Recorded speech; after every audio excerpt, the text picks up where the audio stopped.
walk me through what the last few weeks have been like here in Richmond as you watch the recovery? It's been amazing. I mean, literally the water was all the way out to the wall one day, and 2 days later we're all sitting in restaurants eating because the recovery effort was phenomenal. This was also an unprecedented flood along the river, so was there any extra difficulty in this one, or was it pretty seamless just because of the lessons you guys had learned in the past? Yeah, so this was pretty seamless because we have had significant floods in the past. So in 2018, we had activated a joint emergency operations center, unified command structure.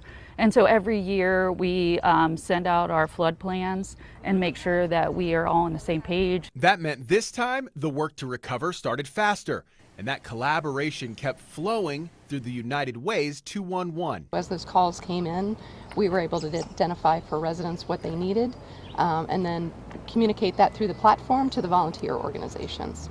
That's great. And also for the first time, United Way had access to Airbnb credits.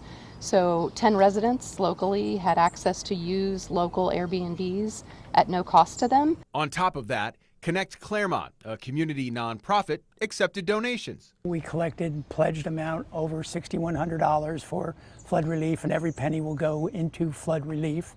Residents call into Amy's organization, and then the long-term recovery committee that Pam talked about. I mean, we all meet and process all of those and decide, okay, how much money can we give to whichever the need, wherever that need is. And that's where you, our loyal viewers, come into the story. Generous viewers, as well as WCPO9 and the Scripps Howard Foundation, were able to provide about $1,500 additional dollars to Connect Clermont, if you would take that for me. Thank you very much.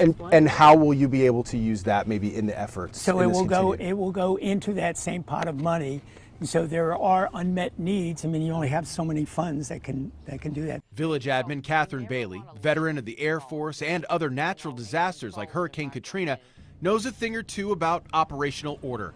She tells me there was no stopping this team. If you want to help, rather than restrict, sometimes we restrict things so much that people can't really do what they need to do.